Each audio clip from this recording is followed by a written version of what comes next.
Basic शिक्षा विभाग की तरफ से स्कूली बच्चों के लिए भेजी जाने वाली धनराशि को लेकर सख्ती शुरू हो गई है। डीबीटी के जरिए स्कूली बच्चों के अभिभावकों को धनराशि अब तभी मिल सकेगी जब वह पिछली धनराशि से खरीदी गई सामग्री के साथ अपने बच्चों के फोटो स्कूल प्रबंधन को उपलब्ध कराएंगे। इसके बाद ही अगली रकम डीबीटी के जरिए उनके खाते में प्राप्त हो सकेगी। इस विषय पर विस्तार से जानकारी देते हुए जिला बेसिक शिक्षा अधिकारी बुद्धप्रिय सिंह ने बताया कि पिछली बार डीबीटी के जरिए सभी अभिभावकों के खाते में 1100 रुपए प्रति विद्यार्थी धनराशि दी गई थी। इस रकम से अभिभावकों को 2 सेट यूनिफॉर्म, जूते, मोजे और स्वेटर समेत बैग खरीदना था, जिनमें से कुछ अभिभावकों ने तय ड्रेस कोड खरीद लिया था, लेकिन काफी अभिभावकों ने रकम खर्च कर ली लेकिन यूनिफॉर्म नहीं खरीदी। बीएसए ने कहा कि इस बार शासन के सख्त निर्देश के आधार पर पिछली बार जारी रकम से खरीदी गई सामग्री का फोटो स्कूल के माध्यम से प्रेरणा पोर्टल पर अपलोड करना होगा, तभी 1100 रुपए आने वाली राशि अभिभावक के खाते में जाएगी।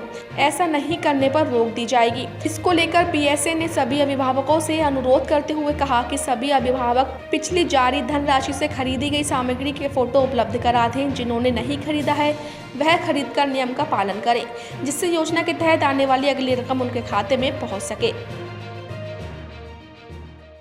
पिछली बार डीबीटी के माध्यम से सभी अभिभावकों के खाते में हम लोगों ने 1100 की दर से धनराशि भेजी थी। उसमें कई अभिभावकों ने हमारे जो उसमें निर्धारित था कि आपको 2 सेट यूनिफॉर्म खरीदने हैं, जूता मोजा खरीदना है, स्वेटर खरीदना है, बैग खरीदना है, जो बच्चों के लिए खरीदना था। तो बहुत से हमारे सम्मानित जो अभिभावक हैं उन्होंने इसको खरीद लिया था, लेकिन अभी काफ़ी अभिभावक ऐसे भी थे जिन्होंने इस सामग्री को नहीं खरीदा था। तो अब की बार जो हमारी डीबीटी की धनराशि फिर उनके खातों में भेजी जा रही है, उसके लिए हम लोगों को ये निर्देश प्राप्त हुए हैं कि जो बच्चे हैं उनको उस पूरी सामग्री के साथ उनकी फ़ोटो प्रेरणा पोर्टल पे हम लोगों को अध्यापकों के माध्यम से अपलोड करनी है। जब वो फ़ोटो अपलोड होगी उसके बाद ही इस साल की जो धनराशि है उनको प्राप्त होगी।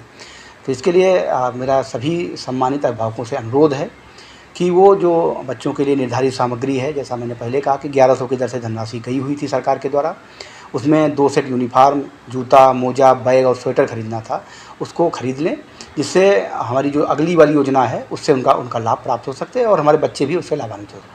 निर्धारित समय सीमा नहीं है, हम लोग लगातार प्रयास कर रहे हैं अध्यापकों के माध्यम से, विभिन्न गोष्ठियों के माध्यम से, हमारी जो एसएमसीज की बैठक हो रही है उसके माध्यम से अभिभावकों को जागरूक करने के लिए हम लोग प्रयास कर रहे हैं। मेरा अनुरोध है कि जितनी जल्दी से कर लेंगे उतनी जल्दी ही ये धनराशि उनको प्राप्त हो जाए।